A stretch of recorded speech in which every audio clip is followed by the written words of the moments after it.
Buenas tardes, amigos y amigas televidentes. En este programa dedicado a temas de salud estaremos conversando hoy, dialogando, informando y aclarando dudas de ustedes, los televidentes, acerca del cumplimiento de los protocolos establecidos en el país y, por supuesto, que se llevan a cabo en la provincia de Camagüey para atender a los pacientes graves y críticos que padecen la COVID-19.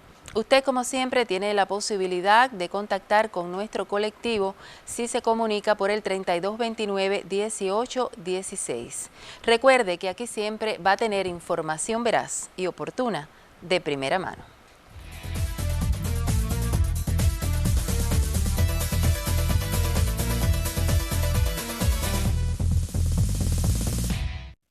Y es un placer tener nuevamente en nuestro programa al doctor Rodolfo Domínguez Rosabal, quien es el presidente de la Comisión de Expertos Provincial, a quien doy las buenas tardes y la bienvenida a nuestro espacio de primera mano. Gracias, Mari. Buenas tardes.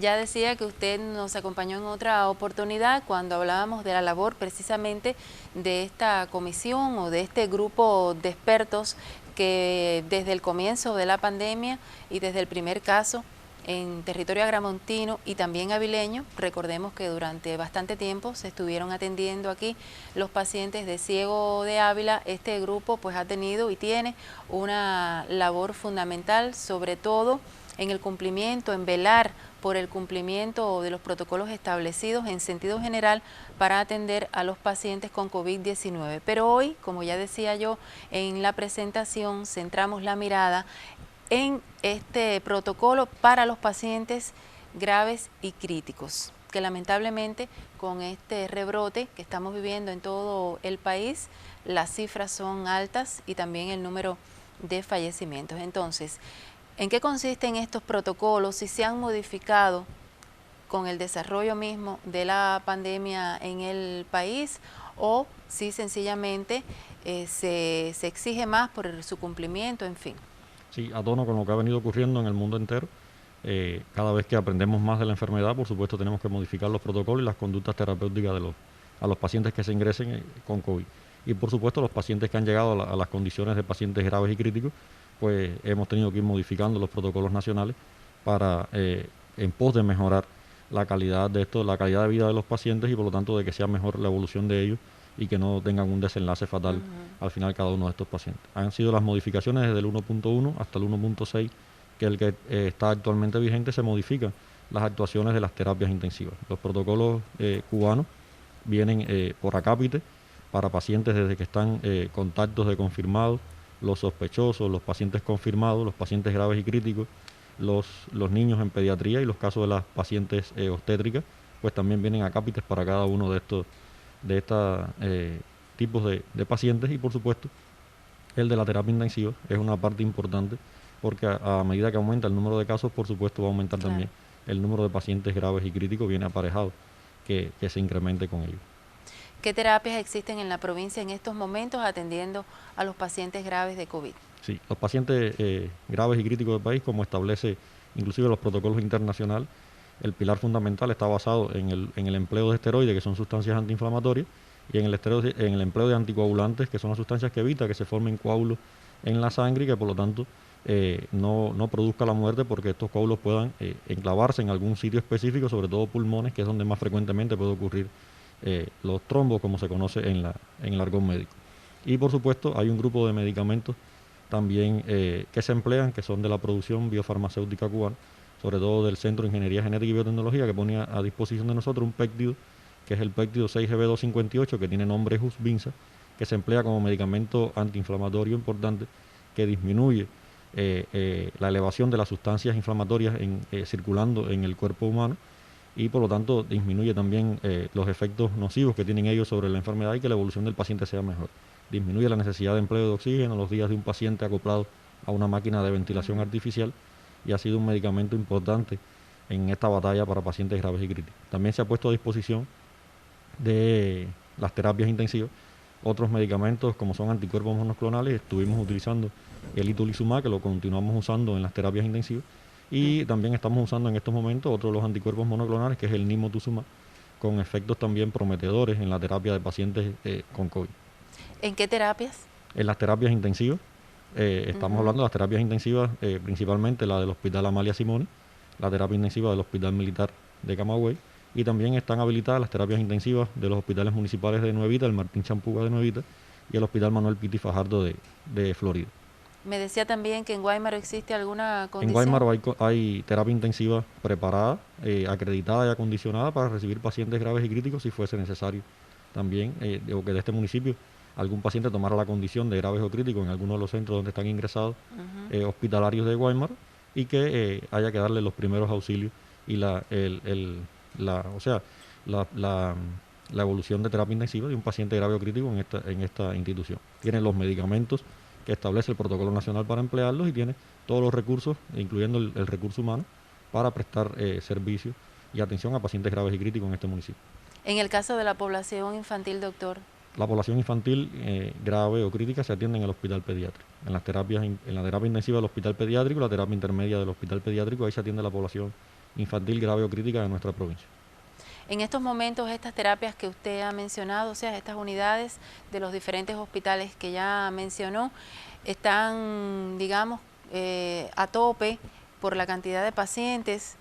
A ver, sí tenemos un número importante de pacientes, pero son servicios que tienen capacidad todavía de continuar recibiendo pacientes graves o críticos. Inclusive se ha desplegado el número de capacidades ventilatorias por si hay necesidad. O sea, me refiero a lugares donde se puede usar ventilación mecánica artificial en estos pacientes para un aumento de pacientes graves o críticos, tener las condiciones necesarias para poderlos atender. Pero lo más importante es no llegar hasta la terapia. Sí, lo más importante, a ver, para no desarrollar formas graves o críticas de la enfermedad, hay una forma muy importante y es no enfermarnos. O sea, prevenir es lo mejor. Prevenir llegar a enfermarnos por el COVID es lo que va a prevenir que no tengamos pacientes graves o críticos. Y eso sí está en manos de nuestra población, prevenir no enfermarnos, evitando el acúmulo de personas, como siempre lo digo cada vez que estamos en alguno de los programas, mantener el distanciamiento físico, el uso adecuado de las mascarillas, el uso adecuado del lavado de las manos constantemente va a evitar que podamos contagiarnos y por lo tanto que si no nos contagiamos no vamos a tener pacientes graves o críticos por la enfermedad. Vamos a hablar de otros asuntos que tienen que ver con los pacientes graves o críticos de la COVID-19. Estaremos conversando sobre los factores de riesgo, o sea, las comorbilidades de las cuales ya la población ha venido aprendiendo tanto a partir de las conferencias del doctor Durán, pero quisiera que explicara un poquito más. Pero antes le pido hacer una pausa en nuestro diálogo. Les recuerdo a los televidentes que pueden llamar por el 3229-1816. En tanto, rodamos el primer material, la primera sección de nuestro programa de primera mano.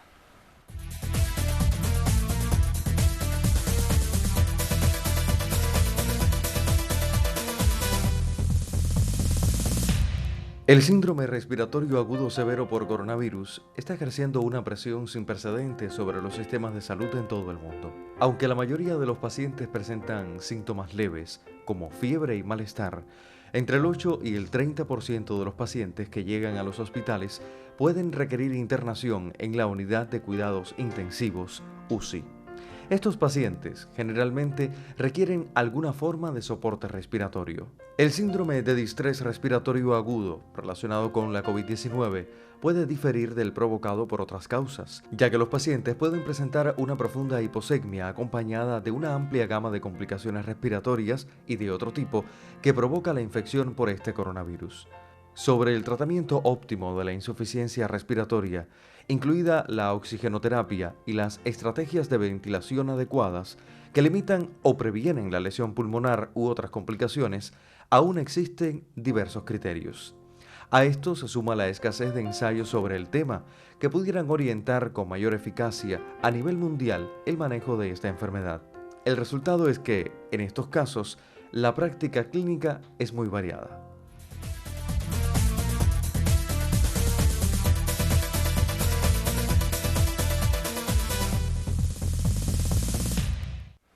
Bueno, doctor, yo le decía que íbamos a hablar ahora de los factores de riesgo, o sea, las comorbilidades, qué incidencia tiene en que los enfermos de la COVID-19 puedan llegar, o sea, evolucionar de forma negativa y llegar hasta las terapias intensivas. Sí, la mayoría de los pacientes que van a la terapia intensiva y que evolucionan a formas graves y críticas son pacientes de la tercera edad, mayores de 60 a 65 años, y pacientes que tienen otras enfermedades asociadas. Las principales enfermedades asociadas a mayor mortalidad por el COVID o a mayor gravedad por el COVID siguen siendo, como se ha descrito en todos los niveles, la hipertensión arterial, la diabetes mellitus, las cardiopatías isquémicas, los pacientes con enfermedades renales crónicas, los pacientes portadores de enfermedades oncológicas, o sea, de cáncer a algún nivel, y es de destacar también la obesidad. La obesidad es un factor de riesgo muy importante para desarrollar forma grave o crítica de la enfermedad, inclusive para desarrollar la muerte desfavorablemente por esta enfermedad. ¿Por qué? ¿Qué sucede, a ver, en una persona obesa? Bueno, los pacientes obesos en los adipocitos, que son las células grasas que tiene el organismo, acumulan un grupo importante de sustancias inflamatorias o sustancias proinflamatorias que en la COVID se desarrollan en mayor envergadura. Si usted ya previamente tenía sustancias inflamatorias acumuladas dentro de sus adipocitos que salen durante la enfermedad, más las propias que causa la COVID-19, pues es doble el efecto negativo que hace sobre el organismo y por lo tanto por eso evolucionan peor los pacientes con obesidad o con sobrepeso de algún tipo en estos momentos. Y si a eso se le añade que además tenga añadido otras comorbilidades de las que habíamos mencionado, hipertensión, diabetes mellitus, pues por supuesto es una triada que es bastante mortal en la evolución de la enfermedad. Aún siendo personas jóvenes, pacientes jóvenes de menor edad, pero que son obesos, la evolución siempre ha sido tórpida hacia la gravedad y la criticidad, y algunos han fallecido también en la evolución de la enfermedad por el COVID-19. Usted decía ahora mismo que el mayor número de pacientes que han llegado hasta las terapias intensivas de nuestras instituciones de salud son personas mayores de 60, 65 años, pero han llegado personas mucho más jóvenes. Han llegado personas más jóvenes. Sí han llegado personas más jóvenes a nuestras terapias intensivas y la mayoría, como decíamos, portadores de enfermedades asociadas, diabéticos, hipertensos, obesos, sobre todas las cosas. Los pacientes jóvenes que hemos tenido en la terapia intensiva ha predominado la obesidad en cada uno de estos pacientes que han ingresado a la terapia intensiva y otras enfermedades añadidas a la misma. Es de destacar, para usted que mencionaba, de los pacientes adultos mayores que ingresaban en nuestras unidades, y es de destacar el alto número de pacientes que hemos tenido infectados en los últimos tiempos por COVID, que son adultos mayores y muchos de ellos encamados, portadores de enfermedades crónicas avanzadas, encamados, con demencia senil, que no salen de sus casas y que se han enfermado dentro de la casa. Por eso es un llamado importante de alerta a los familiares a proteger estos abuelitos que tenemos en la casa encamados. Estos abuelitos no han estado en una cola, no han estado en ningún otro lugar y se han enfermado, sin embargo, dentro de la casa. Por lo tanto, el uso del nasobuco intradomiciliario hoy es un factor importante en nuestra sociedad. Tenemos que cuidar a nuestros niños, a nuestros abuelitos que no salen de la casa y que se nos están enfermando en estos niveles. O sea, tenemos que seguir usando el nasobuco dentro de la casa, mantener el distanciamiento con nuestros abuelitos, el uso de los cubiertos, los vasos y los utensilios de cocina individual de cada persona para así evitar el mayor número de contagios que pudiera aparecer. Doctor, han aparecido nuevas cepas en el país, está circulando con mucha agresividad la cepa Delta, que bueno, hasta ahora no se ha diagnosticado aquí en Camagüey. ¿Me confirma eso? No tenemos evidencia evidencia de circulación en la provincia de la cepa Delta. Más de un 94% de los pacientes infectados de nuestra provincia es con la cepa sudafricana, que es la que tenemos diagnosticada en nuestra provincia hasta este momento. Pero como usted decía, Ciego nos queda muy cerca y en Ciego de Ávila sí hay circulación de cepa Delta. Toda la región norte de nuestra provincia, que tiene límites con la provincia de Ciego de Ávila, es un llamado de alerta a toda la población. El cuidado, siempre puede haber cruces de personas por caminos no oficialmente definidos que puedan cruzar por esta zona de Césped, Esmeralda, Florida, y por lo tanto hay que extremar las medidas en estas regiones. Además son municipios que tienen una alta tasa de incidencia en la provincia en estos momentos y por lo tanto las medidas se tienen que extremar al doble en cada uno de estos municipios. Mayor distanciamiento, mayor uso del nasobuco, mayor uso del lavado de las manos frecuentemente en cada una de las personas, en los centros de trabajo, en la casa. Vuelvo y repito, el nasobuco intradomiciliario, no quiero que lo vean como algo, sino como algo que estoy insistiendo, porque la transmisión intradomiciliaria está muy alta últimamente en la provincia y por lo tanto tenemos que evitar esa transmisión intradomiciliaria. Se puede enfermar alguna persona que haya salido de la casa, pero que no se enfermen los demás es una victoria hasta para el propio familiar que se infectó fuera de la casa. Hay otro asunto también que debe llamarnos la atención a todos y es que ya hay personas con ingreso domiciliario. En primer lugar, a esas personas que ya están diagnosticadas deben tener la conciencia y la responsabilidad de permanecer en la vivienda. Y por otro lado, la vecindad también ser consciente y no establecer vínculos con esas familias, al no ser aquellos que sean para algún tipo de ayuda y aplicando todas las medidas higiénico-sanitarias establecidas. Pero usted, que es el especialista, ¿qué recomienda en este sentido? Porque de no cumplirse con todo esto, y más que usted pudiera agregar ahora mismo, ¿qué pudiera suceder con esta modalidad, no sé la palabra exacta, que forma parte ya del protocolo de atención a los pacientes en COBA? Sí, como parte del protocolo hay ingreso domiciliario para los pacientes de bajo riesgo, asintomáticos o con una sintomatología muy leve, que se pueden quedar en sus casas haciendo ingreso domiciliario con seguimiento diario por su médico o enfermera de la familia en la institución. Y como usted decía, más que conciencia, es una obligación permanecer dentro del hogar. O sea, es una obligación de que la persona que está contagiada de la COVID permanezca dentro de una habitación en el hogar donde pueda estar aislado. Estos ingresos domiciliarios siempre se van a hacer en los hogares, siempre y cuando reúna las condiciones suficientes para que pueda estar ingresado dentro del domicilio este paciente. Y por lo tanto tiene que tener la posibilidad de tener una habitación donde él pueda estar solo, esa persona, y que el familiar que solo va a acceder ahí acceda solo a los alimentos o algún tipo de ayuda, como usted decía, siempre extremando las medidas de mantener el distanciamiento de 1.5 metros de distancia, usando las caretas, o sea, las mascarillas, tanto la persona enferma como la persona que lo va a asistir en ese momento, y constantemente el lavado de las superficies que pueda ser tocada por el paciente con soluciones cloradas o soluciones alcohólicas para eliminar inmediatamente el virus. Pero es una obligación de las personas enfermas permanecer dentro del hogar. Inclusive es una obligación, como usted decía, del propio vecindario, denunciar cualquier situación que se pueda evidenciar de violación de estas medidas de aislamiento que puedan estar haciendo algunas de las personas que estén contagiadas al área de salud más cercana, a su consultorio del médico de la familia, de estas situaciones que puedan estar ocurriendo con un paciente, porque pone en riesgo la salud de su propia familia y la salud del resto de la población que le queda cerca. Entonces, es muy importante la permanencia, la obligación de permanecer aislados dentro del hogar. Nuevamente hacemos la pausa, doctor. Vamos a la segunda sección de nuestro programa. En tanto, les reitero, tienen la posibilidad de aclarar sus dudas si se comunican por el 3229-1816.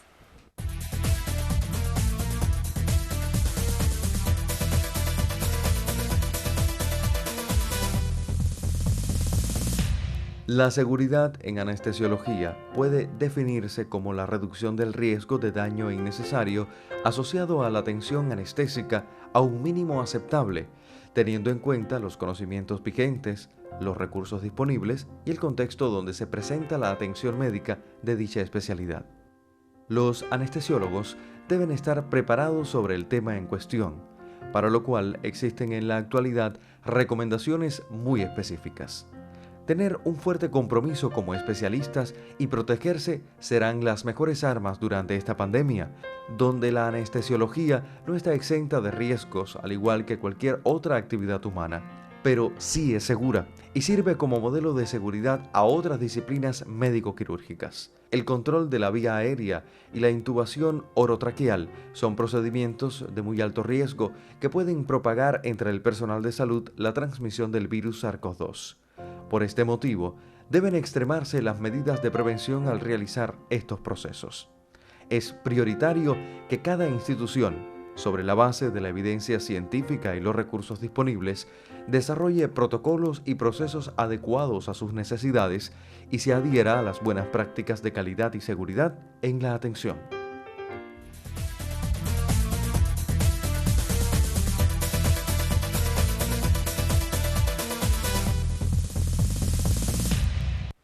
Y continuamos conversando con el doctor Rodolfo en este diálogo acerca de los pacientes, la atención a los pacientes graves y críticos de COVID-19 en nuestra provincia de Camagüey. Y precisamente está siendo evaluada, controlada, en aras de la mejoría siempre, como usted me comentaba al principio, por este grupo nacional. ¿Qué está sucediendo en Camagüey en este sentido? Sí, a ver, en estos momentos se encuentran con nosotros en la provincia uno de los miembros del Grupo Nacional de Expertos, el profesor Ricardo Pereda, que está con nosotros en una visita que ha hecho a todas las provincias del país en la revisión del cumplimiento de los protocolos, revisión del funcionamiento de los grupos de expertos, y más que una visita de control, una visita de ayuda, ¿no? De orientarnos a algunos nuevos cambios, algunas nuevas ideas y de la ayuda en el trabajo de conjunto con la Comisión Provincial de cómo hacerlo. Y lo acompaña el profe Abadio Acef, que es el jefe del Grupo Nacional de Terapia Intensiva de nuestro país, y por lo tanto también en el manejo de los pacientes graves y críticos con COVID. Es muy importante la visita de los profes, la ayuda que nos pueden dar, y más que una visita de control, es una visita de ayuda lo que están haciendo a nuestra provincia y al resto de las provincias del país también, que vienen haciendo un recorrido por todo el país. En los minutos iniciales, doctor, usted le informaba a los televidentes acerca de los tratamientos, o sea, de los productos ya como tal farmacéuticos que se utilizan en este protocolo para la atención a los pacientes graves y críticos, muchos de ellos resultado del quehacer de los científicos y de la producción de la industria biotecnológica cubana. Pero en sentido general, la industria cubana se ha puesto también en función del equipamiento que necesitan estas unidades de cuidados intensivos en todo el país. El siguiente material que vamos a ver ahora hace alusión a este empeño que ya tiene resultados concretos en el territorio cubano y que también es muestra de todo lo que se puede hacer en función de la salud del pueblo y en particular de que el fallecimiento de personas por COVID-19 no siga elevándose. Adelante este material.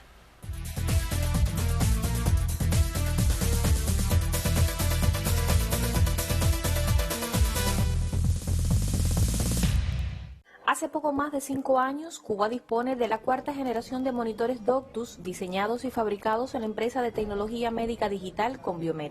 Hay miles de equipos de estos monitores introducidos en el sistema de salud y que se utilizan, por supuesto, en la vigilancia de los principales parámetros hemodinámicos de los pacientes, en salas de cuidados intensivos y también en salones de operación, pero en este caso, en la batalla contra la COVID-19 se utilizan en la sala de terapias intensivas. La crisis sanitaria provocada por el nuevo coronavirus aumentó la producción de este equipo tan competitivo como varios de sus homólogos en el mundo, que no tienen el costo adicional de un bloqueo económico. Debido a lo que se estaba proyectando a nivel mundial del aumento de los casos que entraban en COVID en terapia intensiva, era muy previsible que en nuestro país sucediera lo mismo en algún momento.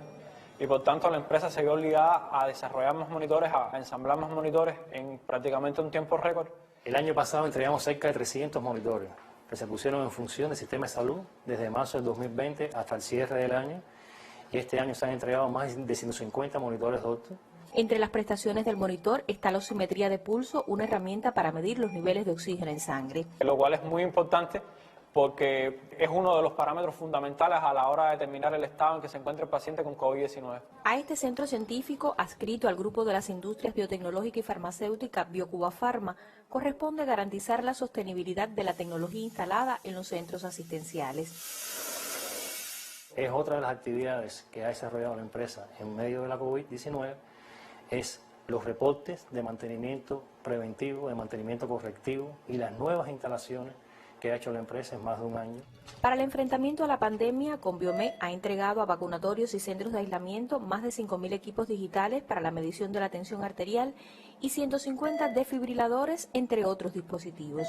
Poner la ciencia en función de los principales problemas de salud de la población cubana ha sido ley de vida para estos incansables, creadores también del prototipo de ventilador pulmonar de altas prestaciones, respirador que tendrá un modelo similar adaptado a pacientes pediátricos y neonatos. Con posterioridad pensamos entonces en desarrollar una máquina de anestesia, entonces ahí también garantizaríamos más soberanía, porque inclusive no solamente completaríamos la línea de equipos para terapia intensiva, sino que iríamos a equipos también o a completar líneas de salones de operación. Sin olvidar los zarpazos letales de la COVID-19, la etapa pandémica en Cuba dejará mucha ciencia constituida para asegurar nuestra soberanía y apoyar el desarrollo económico con la exportación de estos productos y servicios.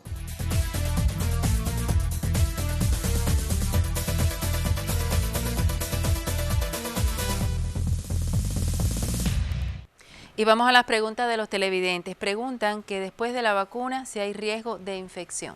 Sí, por supuesto hay riesgo de infección. Lo que sí tenemos seguro con las vacunas es de que el desarrollar formas graves y críticas o formas severas de la enfermedad estamos protegidos de eso, pero no, el riesgo de infección sigue latente, por lo tanto no podemos descuidar ninguna de las medidas que hemos mencionado anteriormente. Aunque estemos vacunados y tengamos más de 14 días de la última dosis, las medidas se tienen que mantener. Distanciamiento, uso de las mascarillas y el lavado frecuente de las manos. ¿Y del uso de las soluciones cloradas? Soluciones cloradas o soluciones alcohólicas. ¿Las alcohólicas? Soluciones cloradas al 0,1% y las soluciones alcohólicas que tengan más de un 65, más de un 70% de alcohol. De alcohol. Las soluciones cloradas. Las soluciones alcohólicas y cloradas. Y cloradas. También pregunta un televidente, dice, o una televidente, su hijo tiene 24 años y es obeso e hipertenso, tan joven. Falló a la segunda dosis por estar aislado. Cuando salió del aislamiento, fue al policlínico a vacunarse y por desinformación del lugar no pudo continuar con las vacunas. En este caso, ¿qué procedimiento harán con las personas vulnerables que no pudieron ponerse el resto de las dosis o quizás el esquema completo no lo pudieron recibir? Habría que revisar el caso concretamente, si es un caso que fue positivo a la COVID o no, porque dice que estuvo aislado, pero realmente habría que definir si es un caso positivo Ni dice a la tampoco COVID, el policlínico. Claro, si es un caso confirmado a la COVID, pues tiene que esperar después que pase el tiempo prudencial entre 60 y 90 días para poder usar las dosis de Soberana Blue que está establecida. Y en este caso, la pérdida de la fecha de la vacuna, mientras más cerca usted se lo ponga de la fecha que le corresponde, más efectividad tiene, pero tiene hasta 12 días después de la fecha en la que le corresponde para recuperar su vacuna. Le aconsejamos que vuelva a su médico de la familia o a su área de salud a revisar con los responsables del vacunatorio la conducta futura con este joven, que además tiene un alto riesgo de desarrollar una enfermedad severa por COVID-19. La hipertensión y la obesidad que usted explicó detalladamente. Muy bien. Está preocupada otra televidente porque dice que las personas que tienen ingreso domiciliario y viven en apartamentos están en los balcones y no cumplen con las medidas. Esto habría que revisarlo también. Como bien habíamos dicho, es una obligación permanecer dentro de la habitación que se definió para hacer el aislamiento de estos pacientes y que era responsabilidad del enfermo, de la familia y de la comunidad. Por lo tanto, tiene todo el deber esta ciudadana de denunciarlo ante el médico de la familia, ante el área de salud, la situación que está ocurriendo específicamente con estos pacientes para tomar las medidas pertinentes con ellos. Y mucho menos estos pacientes salir a la calle. Por supuesto, esto es meramente prohibido, eso no lo pueden hacer. Muchísimas gracias, doctor. Como siempre, un placer tenerlo en nuestro espacio por sus precisas informaciones, aclaraciones a la población y por supuesto que lo esperamos en otra oportunidad. Bien, a ustedes, amigos y amigas televidentes, recordarles que la cita es el próximo miércoles en vivo a las 4:30 de la tarde por Televisión Camagüey, porque les garantizo que aquí siempre van a tener información veraz y oportuna de primera mano.